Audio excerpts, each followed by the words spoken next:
Los cambios heterocrónicos tienen lugar durante el desarrollo embrionario. Si pensamos en un organismo multicelular, nos vamos a dar cuenta que durante el desarrollo hay distintas partes o estructuras que se van desarrollando de manera paralela. Por ejemplo, mientras se desarrollan las extremidades, también se va desarrollando el sistema nervioso central o se está desarrollando también el aparato excretor. Todos estos subprocesos dentro del desarrollo tienen tiempos de inicio y tiempos de finalización, donde la estructura u órgano termina su conformación. Ahora, lo que puede ocurrir es que estos distintos eventos se desfasen temporalmente o duren más unos que otros, y a ese conjunto en general, digamos, de cambios en los eventos temporales del desarrollo se lo denomina heterocronía. Hetero significa distinto y cronía significa tiempo. El concepto de heterocronía es muy antiguo dentro de lo que es la biología del desarrollo o la biología evolutiva, y con los años y con la aparición de nuevas metodologías de investigación se fue ampliando la idea y cada vez más procesos caen dentro de esta categoría de cambios heterocrónicos. Pero sigue manteniéndose un acuerdo general en que son procesos importantes que pueden cambiar mucho la diversidad de formas de organismos. En este caso, en esta diapositiva, en particular se refiere a los cambios temporales que pueden haber entre lo que es la adquisición de la madurez sexual y la adquisición de, digamos, el desarrollo somático, o digamos de todas aquellas estructuras, pero no específicamente lo que tiene que ver con las estructuras reproductivas. Un proceso heterocrónico definido es el que se conoce como progénesis, que es, digamos, un adelantamiento de la madurez sexual. Entonces, cuando vamos de lo que sería la forma ancestral al descendiente, lo que tenemos es que, respecto a la condición ancestral, 1, 2, 3 y 4 son distintos estadios de desarrollo. 4 sería en este caso el último, donde se adquiere, digamos, el desarrollo somático completo. Y en la forma descendiente, fíjense que la madurez sexual se adelanta, es decir, en vez de tener lugar entre los estadios 3 y 4 de desarrollo somático, en el descendiente tiene lugar, digamos, al final del estadio 1. Lo que ocurre en este caso es que el descendiente tiene una fisonomía, digamos, de una forma inmadura en lo que hace a todas las estructuras somáticas, pero con adquisición de la madurez sexual.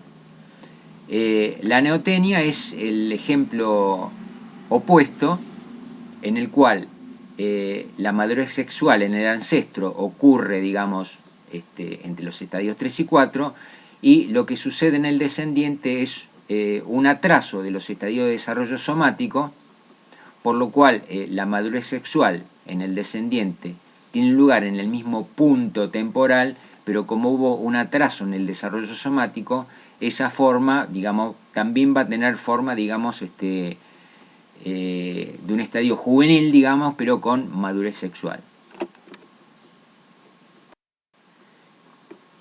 Este tipo de cambios heterocrónicos que consisten en el desfasaje de la adquisición de la madurez sexual con respecto al desarrollo somático, se supone que ha tenido mucha importancia en diferentes grupos de animales.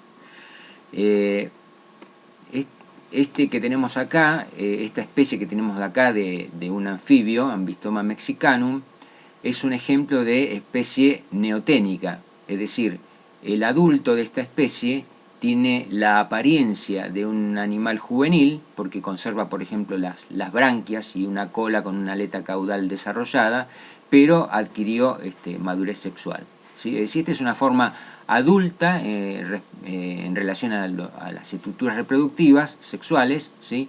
Pero con la apariencia de un juvenil. Esta es otra especie que se llama Ambystoma tigrinum, que tiene neotenia ocasional, es decir, que el estadio larval, dependiendo de las condiciones ambientales, puede adquirir madurez sexual. Por lo tanto, esa forma ya queda, digamos, con esta apariencia, pero con estructuras reproductivas de madurez sexual. Esta sería la forma del adulto. Pero en esta especie, digamos que la neotenia es ocasional. Puede darse como no puede darse. En el caso de que se dé la neotenia, el juvenil adquiere madurez sexual, por lo tanto, digamos, sería un adulto en lo sexual, pero con características de un juvenil. Existen otros ejemplos evolutivos, como por ejemplo el caso de los tunicados, en donde lo que se supone que evolutivamente ha sucedido en algunos grupos es que los estadios larvales han adquirido madurez sexual. Esta es una larva de asidia, ¿sí? Pero de una especie actual, ¿sí? Fíjense la diferencia que hay morfológica entre el adulto, que es sésil, y el estadio larval, que es de vida libre. Por una progénesis, es decir, en ciertos grupos de tunicados que han adquirido en los estadios larvales la madurez sexual, ha quedado fijada esa condición en un nuevo grupo biológico que tiene esta apariencia ya en estadios adultos, que es, digamos, similar o análogo a lo que sería un anfioxo. Es decir, un anfioxo podría haber evolucionado, es una hipótesis histórica, no está demostrada, pero es una hipótesis histórica, podría haber evolucionado a partir de un ancestro tunicado por progénesis. Bueno, como decíamos antes, este concepto de heterocronía, que antes estaba circunscrito a cuestiones más macro dentro de lo que es el desarrollo, como decíamos antes, el desarrollo de las estructuras reproductivas y el desarrollo somático, con las nuevas metodologías se ha podido estudiar en otras situaciones, por ejemplo, en lo que hace a el patrón de expresión temporal de genes del desarrollo, como por ejemplo los genes Hox, ¿sí? Que ustedes han visto que son importantes en la determinación de la segmentación espacial en el desarrollo de Drosophila. Es un gen que influye sobre la segmentación del cuerpo en Drosophila junto con otros genes Hox que actúan en concierto. Lo que se ha visto mediante técnicas de hibridización es que la expresión de este gen Hox-Heiry tiene lugar en diferentes estadios de manera cada vez más avanzada y prefigurando la aparición de segmentos a lo largo del desarrollo. Acá lo que vemos como A, B, C y D son diferentes estadios de desarrollo de Drosophila, ¿sí? En el estadio A no vemos ninguna segmentación y el gen Heiry todavía no se ha expresado. En el estadio B vemos algunas zonas que por hibridización se ve que el gen ha empezado a expresarse. En un estadio subsiguiente ya vemos más zonas donde se ha ido expresando este gen, en correlación con un avance de la segmentación corporal. Ya en este cuarto estadio es un estadio avanzado de segmentación donde incluso ya se puede ver en esta zona la aparición de un pliegue cefálico que va a diferenciar lo que sería la zona cefálica del resto del cuerpo.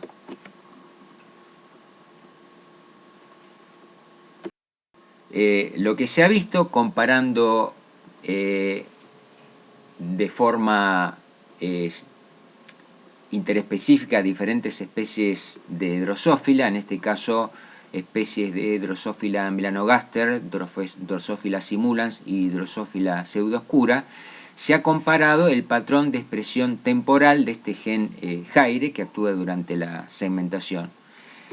lo que se ha visto es que en diferentes especies, que acá están, estas 3 diferentes especies que acá están simbolizadas con cuadrados, con triángulos y con cruces, lo que se vio es que a partir de diferentes tiempos, a partir de la puesta de los huevos, este eje es el tiempo a partir de la puesta de los huevos.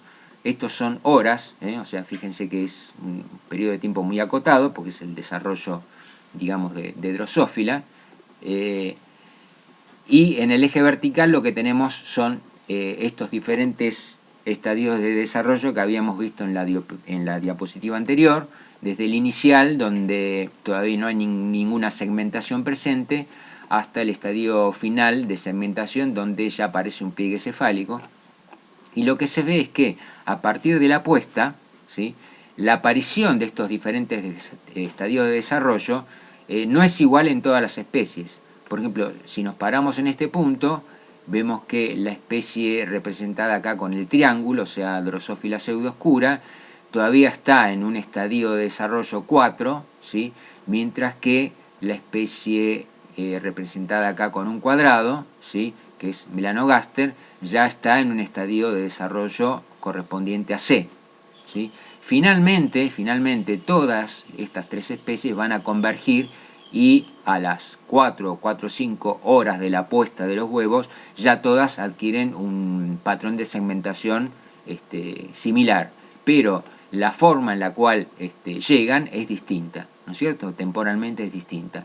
Y eso tiene que ver con el patrón de expresión temporal del gen Hairi que se puede seguir mediante hibridización. ¿Mm?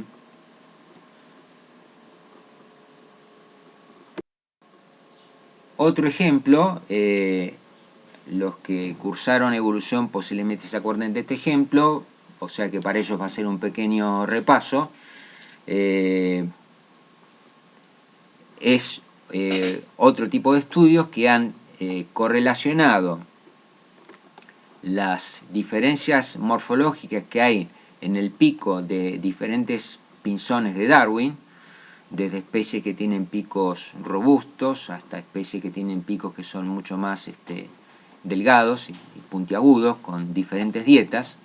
Lo que han visto es el patrón de expresión, en este caso temporal y espacial, de una molécula señal, que es BMP4, que tiene que ver con la aparición de tejido cartilaginoso que tiene que ver con el desarrollo del pico. BMP4 es la inicial de una molécula señal, una proteína señal, que es la proteína morfogenética del hueso 4, ¿sí? Hay varias proteínas señal de esta misma familia, pero en particular esta tiene que ver con el desarrollo del pico en pinzones. Y lo que se vio es que en diferentes estadios de desarrollo, por ejemplo acá tenemos el estadio B y el estadio C, que es, digamos, son 2 estadios sucesivos de desarrollo, lo que se ve en estas imágenes es el pico en desarrollo del ave, es decir, estamos viendo la parte del embrión del ave, ¿sí?, la parte cefálica, donde acá está el pico en formación. Esta estructura que vemos acá es el pico en formación. Lo que se ve acá en color negro es la expresión, ¿sí?, de esta molécula señal. Entonces, lo que se puede ver es que si comparamos esta especie con esta especie, ¿sí?, en este estadio esta molécula señal todavía no se ha expresado, mientras que en este estadio sí ya se ha expresado. Esto es una heterocronía, porque quiere decir que en el mismo estadio, en una especie, la molécula señal ya ha comenzado a expresarse, mientras que en la otra no. En un estadio siguiente vemos que el patrón de expresión sigue siendo importante en esta especie, y acá recién ha comenzado, porque apenas se ve acá un poquito de gris, o sea que recién ha empezado a expresarse esa molécula señal. Entonces, estos estudios lo que muestran es que las diferencias que hay en el patrón de expresión, tanto temporal, o sea, que empieza a expresarse en un embrión antes que en otro, así como también espacial, porque la superficie, o sea, el área en la cual se expresa esa molécula señal es distinta acá, ¿sí? Que está abarcando una superficie grande del pico en formación con respecto a acá, donde apenas, digamos, abarca esta parte, ¿sí? Es decir, las diferencias en el patrón, no solamente temporal, sino espacial, se correlacionan con diferencias morfológicas importantes en el pico de diferentes especies. Otro ejemplo también importante de heterocronías tiene que ver con el desarrollo comparado de los euterios y los marsupiales, es decir, los metaterios. Lo que se ha visto es que los marsupiales tienen un periodo corto de gestación en útero, es decir, que son paridos por sus madres en un tiempo de gestación mucho más corto comparado con los euterios, pero en contrapartida tienen tiempos de lactación que son más largos que los de los euterios. Y hay una característica morfológica que caracteriza a los marsupiales, y es que esto es, digamos, un embrión de marsupial ya que ha sido parido por la madre, ¿sí? Ha salido del útero y se desplazó hasta ubicarse dentro de lo que es la bolsa marsupial, el marsupio. Esta es la cabeza, ¿sí? Y este es el cuerpo, y acá vemos que está prendido de una teta y está lactando, ¿no? Lo que tiene es, comparativamente con los euterios, un mayor desarrollo de la zona de la cabeza que tiene que ver con las estructuras alimentarias, es decir, pese a que es un embrión con muy poco grado de desarrollo, sí tiene la capacidad de realizar succión. Y bueno, también hay una serie de diferencias en el tiempo de aparición de diferentes estructuras, tanto de la cabeza, que tienen que ver con la alimentación, como de las extremidades. Los marsupiales al nacer, si bien el estadio de desarrollo es muy temprano, está muy poco desarrollado, fíjense que no hay pelo, las extremidades anteriores sí están lo suficientemente desarrolladas como para que el animal pueda desplazarse por el cuerpo de la madre, una vez que es parido por la madre, desplazarse por el pelo, trepándose, y llegar hasta la bolsa, hasta el marsupio, y ahí poderse ubicar. Así que tiene que ser capaz de hacer ese movimiento.